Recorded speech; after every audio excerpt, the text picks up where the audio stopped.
members of Judiciary and Commerce Committee. Okay, yes, we'll start the left and work your way over.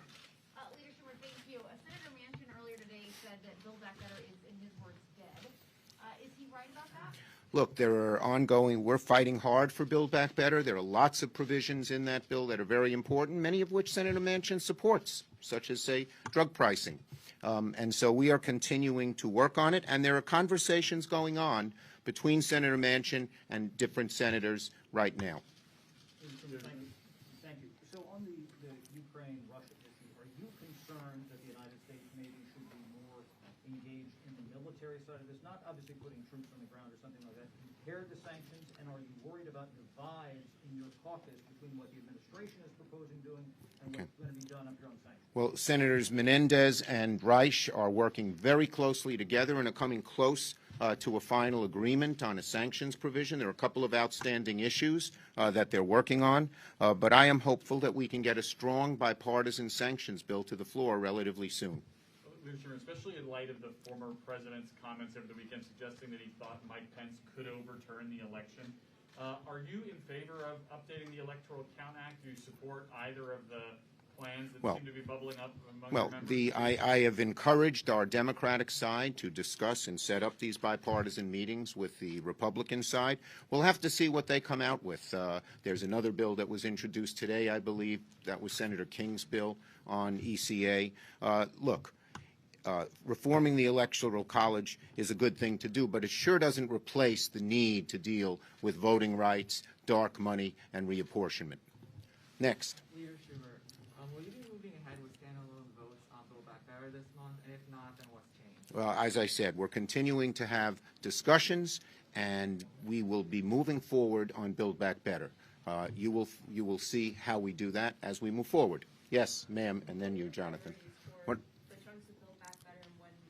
Yeah, look, as I said, Build Back Better, we want to get as much of Build Back Better done as we can, and you will see us move forward on it.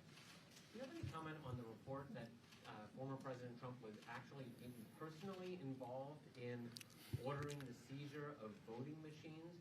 And what impact does that have in your view that any ECA bill needs to be broadened to at least address election administration? On your second question, as I said, I thought ECA it has to do other things, and I mentioned three that were in the two bills that we had, the John Lewis bill and the Freedom to Vote Act. But dealing with interference with election officials, dealing with the issue you've brought up are important as well. And so I think that, just doing ECA is not sufficient. It may be necessary, but not sufficient. And ECA deals with the situation in 2024. A lot of these things deal with, like the situation you deal with 2022 and are more urgent and immediate. Yes? Leader Schumer, you mentioned the House action on the Compete Act this week. That bill is very different than the USICA bill that the Senate approved. Are you worried that sorting out the differences between that partisan bill and your bill? Well, as you know, I pushed the House to move for a long period of time. I care very much about this bill.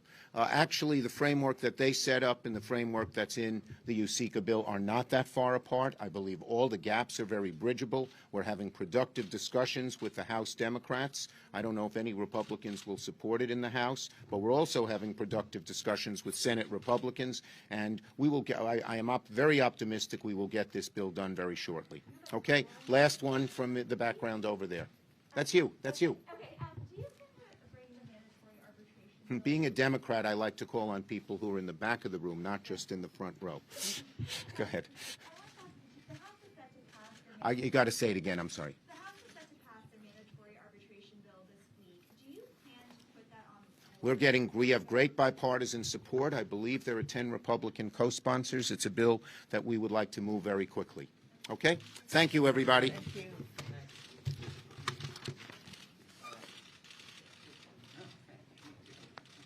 Okay, Richard. Well done. Are you on the Post Office and Civil Service Committee? No. In the old days, the worst committee to get on was the Post Office and Civil Service Committee. If they gave you that one, they weren't.